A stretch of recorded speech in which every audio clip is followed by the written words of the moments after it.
senėjimas yra tikrai labai opi problema. Bet kita vertus atrodo, kad senėjimą turėtų padėti išspręsti, tarkim, pasimatymai ir naujų šeimų sukūrimai. Bet čia irgi atsiranda, kaipgi jos vardas, Azuma Hikari, terapeutinė žmona, kuri yra dirbtinio intelekto pagrindu sukurtas turbūt humanoidas, ar ne, taip reikėtų sakyti.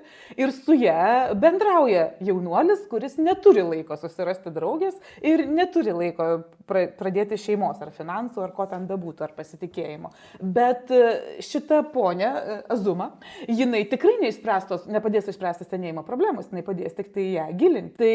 Tai vėlgi čia klausimas, ar mums padeda iš tikro, aišku, rūpinti senai žmonėm, galbūt čia iš tikro išspręsta šitą problemą, nes tiesiog trūksta žmonių, kurie galėtų pasirūpinti ir pasirūpinti kokybiškai, robotai nepavargsta, jie gali tas dainelės dainuoti 30 valandų, jeigu reikia. Bet kita vertus, ta problema jinai išlieka, jinai niekaip nesprendžiama, ar ne? Taip, mes pasirūpinsime tais senyvais žmonėmis, bet jų nemažės, jų tik daugės, jeigu mes bendrausime su virtualiom žmonom ir vyrais. Bet čia mes vėl turim naujas technologijas, nes iš tikrųjų dirbtinis intelektas arba juo pagristos technologijos labai sparčiai kinta.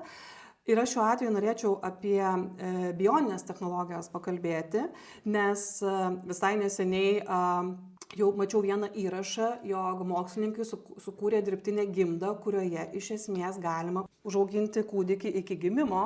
Tai mes jau galim pagalvoti, kur tai gali privesti. Jeigu pasauliu reikia žmonių, tai jau turim vieną iš sprendimų.